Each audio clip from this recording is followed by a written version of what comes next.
Minasan konnichiwa. Welcome back to our channel. This spring vacation, we are going to Toyama to see the spring portrait. Toyama is a coastal city with scenic view of snow-covered northern Japanese Alps. So it's a 3-day trip and we are taking night bus from Tokyo station. We have planned to visit 3 different places of Toyama city in these 3 days. After a long, comfortable bus ride, we have finally reached Toyama station.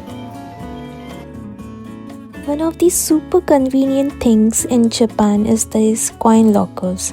You will find them at almost every train station and they are perfect for storing your luggage while you explore.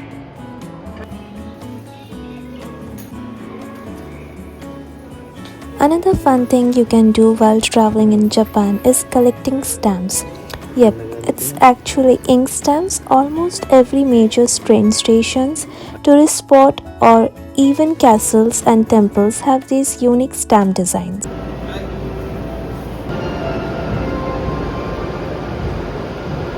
So our first day plan is to visit one of the most picturesque village in Japan. It is also one of the UNESCO World Heritage, that is Shirakawa-go. So we are starting from Toyama station and we are going to take train from here up till Takaoka station, and from there we are going to take bus till Shirakawa-go.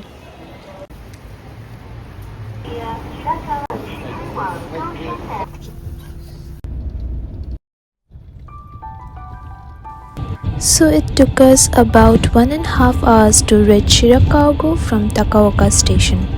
The journey itself was really beautiful. We passed through some charming Japanese villages that look straight out of a postcard. As we got closer to Shirakawa-go, we were surprised to see there are still some snow around even in this season.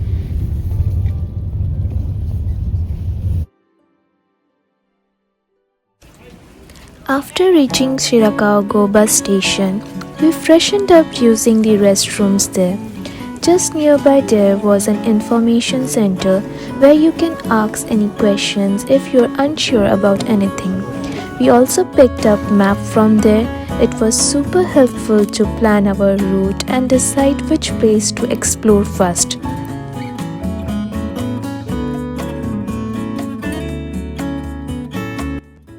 So this is the map of Shirakawa-go village, and right now we are at here, that is Shirakawa-go bus terminal, and from here we are going to visit the observatory deck first, and we are going to take this route to visit the observatory deck, and from here you can get a beautiful view of the whole village.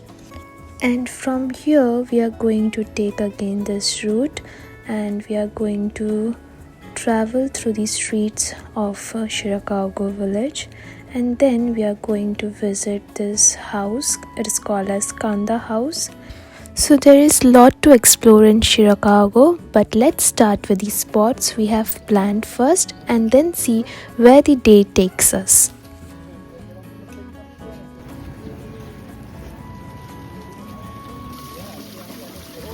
You see these stunning houses, they are called gashozukuri, which means hands in prayer, because of those steep triangular roofs look like hands pressed together in prayer. And they are not just pretty, they are practical too. The design helps snow slide right off in winter, which trust me they really need here.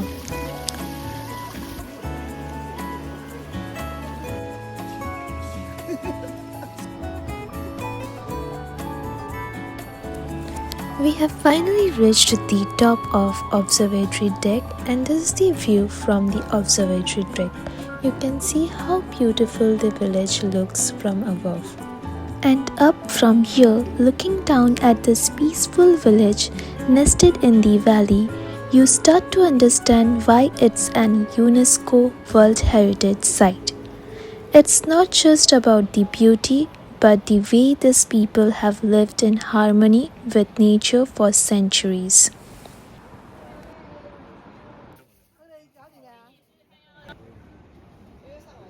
After clicking tons of pictures from observatory deck, now it's time to go back down.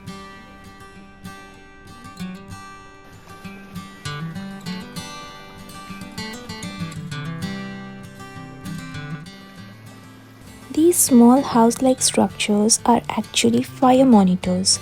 They protect the village thatched houses by spraying water in all directions during fire emergencies. You can find plenty of souvenir shops around here, filled with handmade crafts, local snacks, and unique little gifts that you can take home as a memory.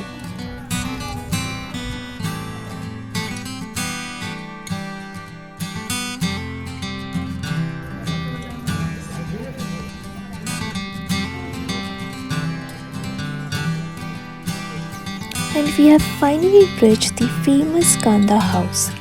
This traditional Japanese house is almost 160 years old and built in the unique Gasho-zukuri style with steep thatched roofs designed to handle heavy snow. Let's go and check it out.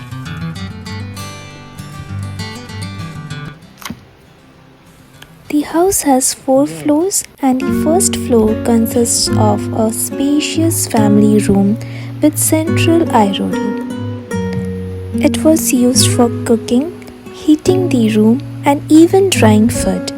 It also served as a social hub where the family would gather around to eat and chat, a true heart of the home. Additionally, the floor also consists of guest room and Buddhist altar room. This is the Buddhist altar room in Kanda house where the family would honor their ancestors and practice Buddhist rituals. Okay, now let's see what's up in the second floor. Here you can see fire watch window. It provided a view of the village so that the family could spot fires early, especially important in a community where many homes had thatched roofs. And over here is a saubakri, a traditional beam balance scale used for measuring goods like rice or silk. It is a simple but effective tool to ensure precision in everyday tasks. Looking up, you can see how strong these roofs are.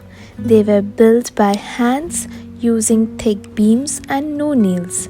What's cool is that it wasn't done alone. Villagers helped each other through something called yui. It's a tradition where they work together to help each other with big tasks like retouching roofs.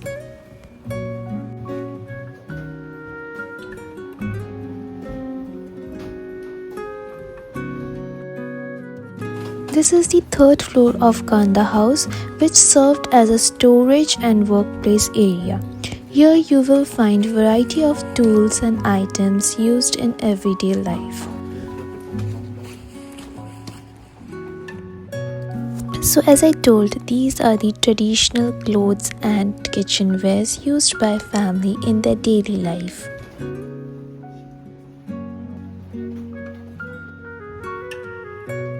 Some of these tools were used for roof maintenance, which required lot of labor and skill, especially in snowy seasons.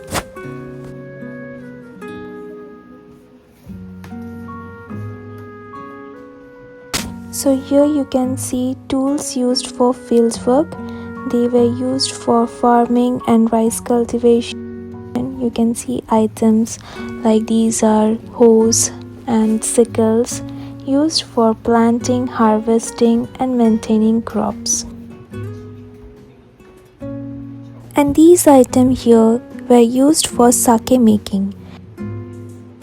And you can see for each category of tools there is a cute illustrated poster that explains their purpose and use.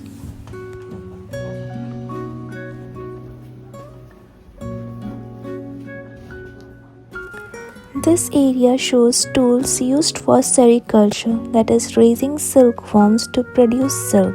And this one is the takabata, that is the loom used to weave silk thread into fabric.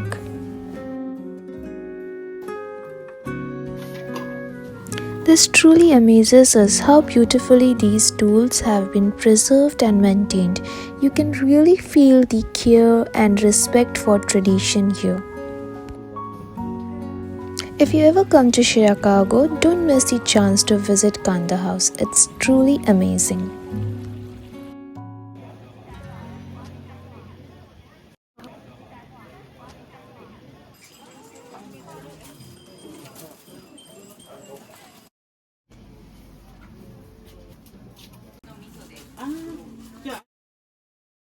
So we have completed visiting Kanda house, and from here now we are going to take this route which meets this main road, and from here now we are going to visit this suspension bridge, and after visiting this we are planning to visit this heritage museum over here only if time permits, and then we will be going back to our bus terminal as we are having our bus at 5:50.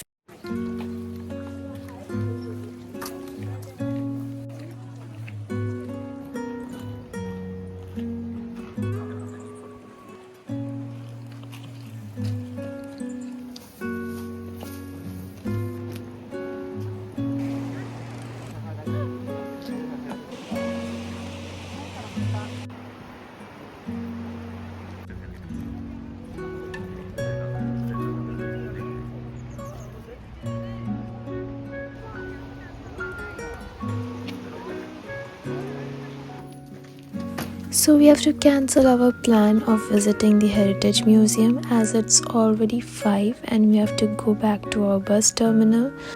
But seriously, as the sun is setting, the village is looking more and more beautiful. And we just can't stop taking pictures. I wish we could have stayed a bit longer.